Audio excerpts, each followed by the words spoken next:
Porque los especialistas definen la economía cerrada como un sistema que desalienta las importaciones y exportaciones e impide de esta forma que sus empresas e individuos interactúen con economías extranjeras. Lo contrario ocurre con un sistema abierto que propicia que sus actores interactúen con otros países. Argentina, según estimaciones de la Comisión Económica para América Latina y el Caribe, CEPAL, encabeza el ranking de la región de economías cerradas.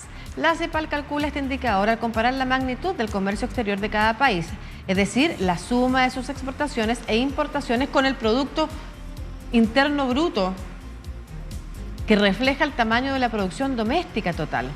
El ratio de la Argentina es de 33,4, seguido por Brasil, que tiene 39,2, Colombia 40, Ecuador 51,4, República Dominicana 52,7. Para que ustedes tengan una imagen, por ejemplo, de Chile, tiene una economía de 64,4 puntos abierta. En el otro lugar del ranking de economías mucho más abiertas se encuentran países de Centroamérica y América del Norte, como Nicaragua con 106,2, Honduras 100,4, El Salvador con 86,8, México 82,4, Costa Rica 70,4. Lo que quiere decir, y viendo a este grupo de países como Nicaragua, Honduras, El Salvador o México, que no necesariamente la apertura por sí misma asegura una buena calidad económica al interior de los países. ¿De qué depende? Vamos a hablar entonces con el economista coordinador del área macroeconómica del Centro Latinoamericano de Políticas Económicas y Sociales de la Universidad Católica, Germán González. ¿Cómo está, profesor? Hola Lucía, muy buenos días y gracias por la invitación. Le agradecemos nuevamente a usted tomar contacto con DNews para conversar con toda Latinoamérica de si es importante o no tener economías abiertas, pero cuáles son las características de esa apertura para que efectivamente genere un bienestar sostenible. Partamos por lo que estábamos hablando entonces respecto de las definiciones de una economía abierta o una economía cerrada. ¿Cuál es importante hoy en el contexto mundial en el que nos encontramos poder afianzar? Bueno, es muy importante porque, digamos, hay extensa literatura que muestra que la apertura comercial genera, en términos netos, beneficios para los países. En términos netos quiero decir que hay costos y beneficios asociados a la apertura comercial, ¿verdad? Pero los beneficios superan a los costos. Y estos beneficios tienen que ver con, en primer lugar, acceso a mercados, ¿verdad? Especialmente para las economías pequeñas. Digamos, hay una ganancia de llegar a nuevos mercados con sus productos de exportación. Pero por otro lado también se benefician los consumidores que pueden acceder mediante las importaciones a mayor variedad de productos a precios más bajos. Y también hay ganancia en términos de competitividad, porque abrirse al comercio de bienes y servicios implica, ¿verdad?, competir con empresas en distintas partes del mundo, y eso, digamos, permite mejoras, ganancias de eficiencia, y también permite acceder a capitales, a tecnología, a inversiones del resto del mundo. Ahora, como decía al principio, esto también tiene algunos costos, ¿verdad?, que hay que tener en cuenta, y puede ser la razón por la cual algunos países optan por no abrirse al comercio internacional, y eso tiene que ver con que hay sectores que también muchas veces se ven perjudicados con la apertura. Por ejemplo, los sectores industriales, cuando compiten con países como China o el Asia emergente, muchas veces, ¿verdad?, terminan siendo perjudicados, y ahí es necesario que las políticas públicas tengan un rol, ¿verdad?, para reconvertir esos sectores e impedir que se produzcan daños a la actividad económica y al empleo que esos sectores producen. Es importante lo que usted señala, porque puede ser efectivamente que un gobierno u otro estén presos de algunas industrias, ¿no es cierto?, que generan presiones para no abrirse, pero que finalmente esa actitud proteccionista de ciertas industrias termine perjudicando a una población completa. Y me imagino que de eso depende también los equilibrios en las políticas de Estado que se tomen, porque son políticas de largo plazo las decisiones de apertura comercial. No, absolutamente, y por eso creo yo que es importante destacar que, digamos, en el largo plazo los países se benefician de la apertura. Digamos, en el corto plazo uno puede estar un país más abierto al flujo de bienes y servicios, más vulnerable a los shocks que ocurren en el resto del mundo, ¿verdad? Las economías más cerradas están más protegidas, pero también tienen menor potencial de crecimiento, menor potencial de desarrollo. Y por lo tanto se trata de poner la balanza estos dos aspectos. Y yo creo que un punto bien importante a destacar acá es, digamos, lo que ha ido ocurriendo en el último tiempo con la economía internacional. Hace ya varios años que venimos estando sujetos a distintos shocks, y básicamente los países, digamos, han podido enfrentar de buena forma esos shocks externos, a pesar de ser economías abiertas, porque básicamente, así como los impactos negativos afectan al país, también las recuperaciones pueden ser más rápidas, porque, Claro. y esto insisto, principalmente para la economía más pequeña. En los datos que tú mencionabas al principio, los países más grandes de la región no necesitan tanto, ¿verdad?, de la demanda externa, pero las economías más pequeñas requieren, ¿verdad?, expandir sus mercados y no lo pueden hacer dentro de las fronteras de su país porque no hay una escala suficiente. Y por eso es que miran al resto del mundo para crecer, para traer Claro. inversiones y para traer tecnologías también. Ahora, si vemos la gráfica que estábamos mencionando al inicio respecto de los grados de apertura de los distintos países, vemos lo que usted señala. Por ejemplo, un país como Brasil, que tiene una economía fuerte, tiene un grado de protección importante, es de los países que menos abiertos es a la economía internacional, ¿no es cierto?, a los acuerdos comerciales internacionales, en fin, a la importación y exportación. Sin embargo, Argentina, que está en el lugar más bajo de la tabla, al lado de Brasil, no tiene las mismas características de solvencia de su economía, optando por la misma política, ¿no es cierto?, proteccionista. ¿Cuál es la diferencia desde la investigación académica respecto de las políticas económicas y sociales en Latinoamérica? ¿Cuál es la diferencia de lo que ha pasado entre Argentina y Brasil, por ejemplo? Lo que pasa es que cuando uno mira el nivel de desarrollo de los países, ¿verdad?, la apertura comercial es uno de los elementos, ¿verdad? Hay otros que se combinan y permiten que los países sean más o menos prósperos. Por ejemplo, la calidad de las instituciones, ¿verdad? Esto es un conjunto amplio de políticas dentro de los cuales está la apertura comercial, pero, por ejemplo, el desarrollo del mercado financiero o el desarrollo de instituciones es mucho más fuerte en economías como Brasil que en Argentina, ¿verdad?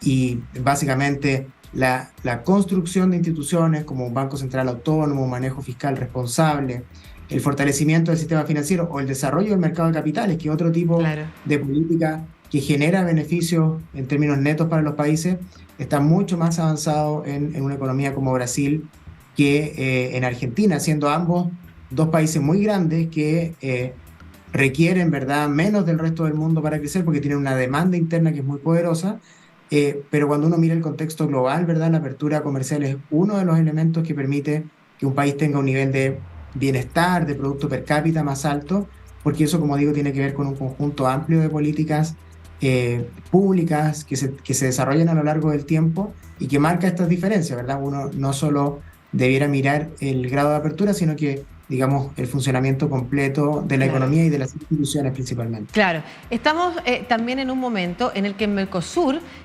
tiene algunos países que están precisamente en pugna por avanzar unilateralmente en acuerdos comerciales, por ejemplo con China en el caso de Uruguay, versus otros que exigen que la conversación sea en bloque. La recomendación para Latinoamérica en general sería entonces abrirse o sea, generar economías más abiertas, pero al mismo tiempo individual o en bloque. A ver, yo creo que primero, digamos, lo que sabemos es que la apertura comercial es positiva, ¿verdad? Después, la forma en que se produce esa negociación, digamos, eventualmente si el país negocia individualmente, puede llegar a mejores acuerdos con la contraparte, ¿verdad? Poner de mejor forma sus necesidades, sus requerimientos en una negociación, lo cual tiende a diluirse cuando se negocia en bloque. Por otro lado, ¿verdad?, negociar en bloque da muchas veces un mayor poder de negociación, pero esa negociación es menos específica en términos de los sectores o de las industrias que les preocupa a algún país. Entonces, lo que quiero decir es que en general la política es avanzar esa mayor apertura y la forma específica como tenga lugar esa negociación, bueno, va a depender de cada país y muchas veces, ¿verdad?, la posibilidad de negociar de forma individual, como digo, permite, ¿verdad?, tener acceso a mejores condiciones, pero por otro lado, ¿verdad?, se pierde el poder de negociación de bloque.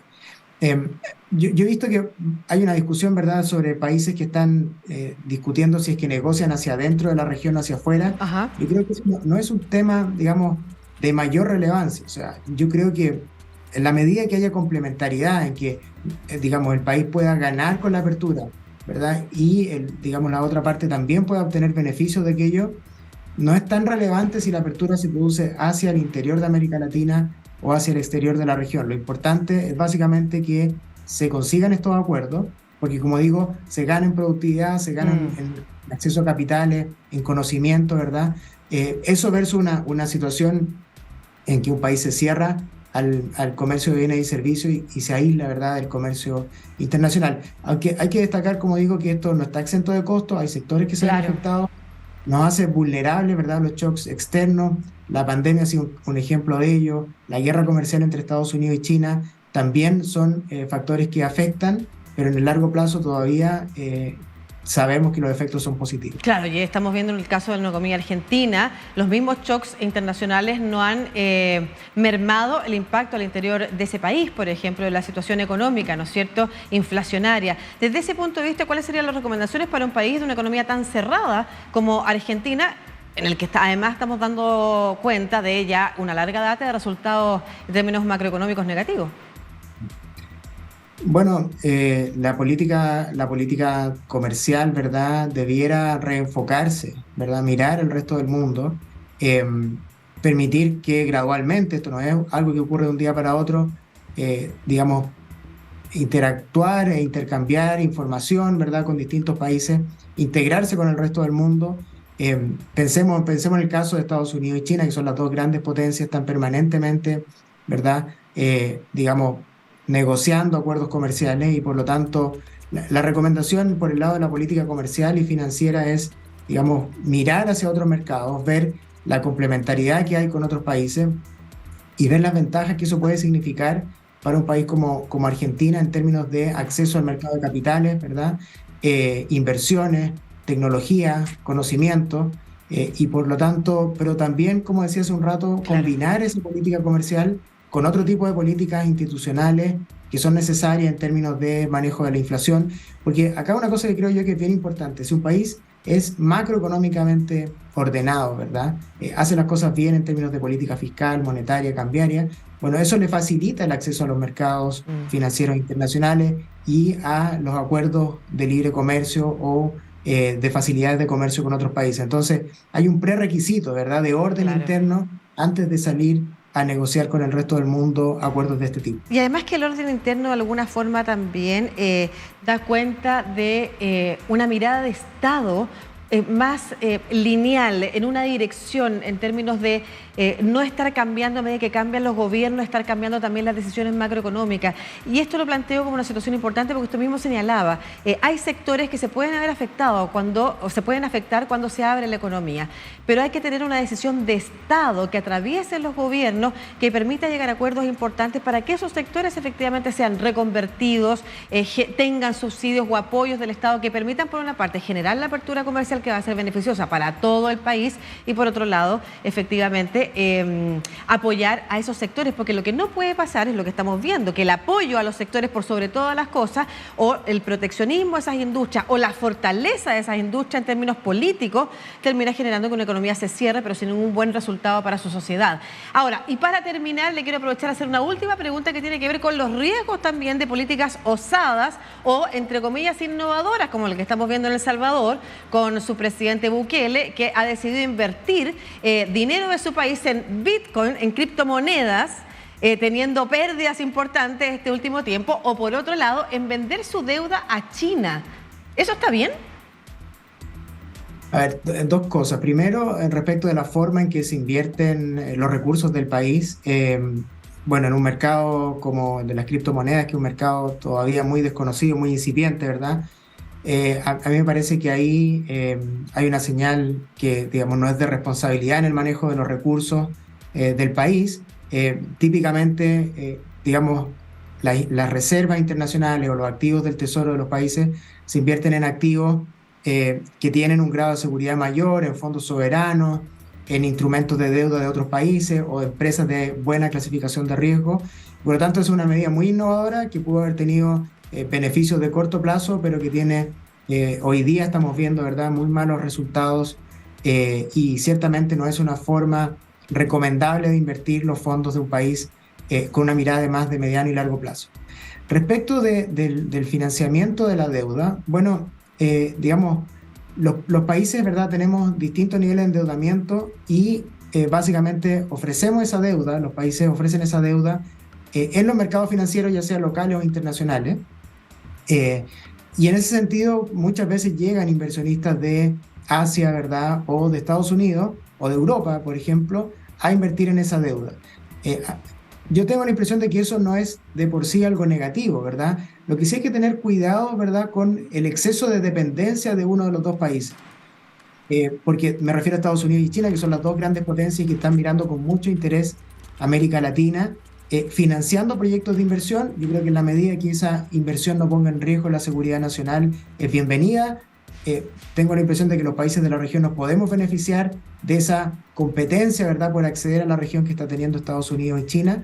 Ellos también están en este escenario, ¿verdad?, protegiendo su seguridad alimentaria y ven en la región un potencial, ¿verdad?, de acceso a alimentos, agroindustria, por ejemplo, que es algo que la región se puede beneficiar de ello, pero hay que tener, ¿verdad?, los resguardos para que haya el suministro interno necesario.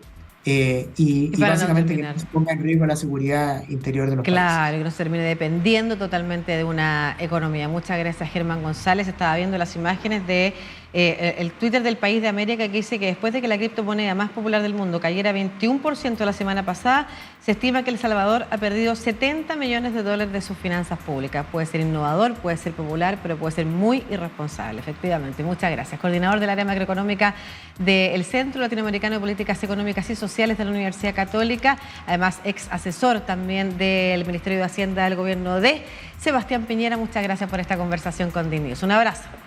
Gracias a ustedes, que estén muy bien. Buenos días. Buenos días, 8:50. Rápidamente nos vamos a una pausa, ya estamos de regreso aquí en DNews, la primera señal de noticias de Latinoamérica.